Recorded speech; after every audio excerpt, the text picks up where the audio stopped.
faut qu'on parle du dernier épisode de Bleach, l'épisode 45 de la guerre sanglante de 1000 ans. Peut-être le meilleur épisode pour l'instant, c'était fou.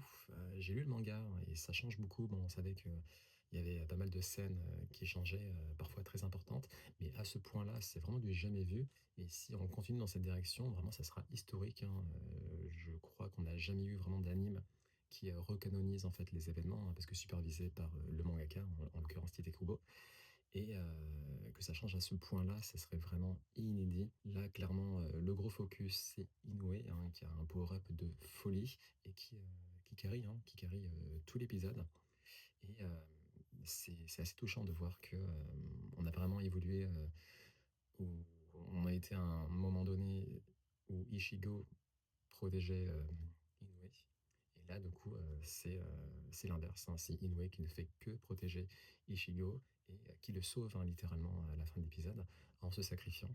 Et est-ce que ça va rester ainsi? Je ne sais pas. Mais encore une fois, pour celles et ceux qui ont lu le manga, ça serait juste fou, hein. Surtout qu'on sait que a priori, Tite Kubo va reprendre le manga. On va avoir un arc de l'enfer, hein, notamment. Qu'est-ce qui va se passer, du coup?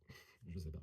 Autrement, il y a une autre différence, c'est l'intervention de Rukia qui arrive pour aider Ichigo. Alors, en soi, oui, elle ne fait pas grand-chose, hein, mais quand même, hein, ça montre qu'elle a quand même eu un gros power-up parce que Iwak, bah, c'est littéralement le top 1 actuel du verse. Le fait qu'elle arrive quand même à gérer aux côtés de Ichigo, c'est très bien en soi. Et puis, c'est un beau rappel au tout premier chapitre, hein, où Rukia avait éveillé Ichigo à ses pouvoirs de Shinigami à l'époque. Et après, on a du coup Ishida, hein, et le combat contre Jugram qui passe clairement en arrière-plan. Et en soi, il est pas si mal. Pareil, il me semble qu'il y a des différences et la stratégie de Ishida pour déstabiliser Jugram est plutôt bien vue, hein, notamment en faisant en sorte que le gant qui supprime temporairement les pouvoirs soit transféré de la main d'Ishida à celle de Jugram. Après qu'il ait compris à quel point The Almighty, donc le pouvoir que s'est arrogé Jugram pendant un certain temps, combien de temps ça durait en fait. Et voilà, c'est juste que par rapport à ce qui se passe avec Inoue, bah oui, bon, on pense surtout à Inoue, qui était magnifique, hein, clairement.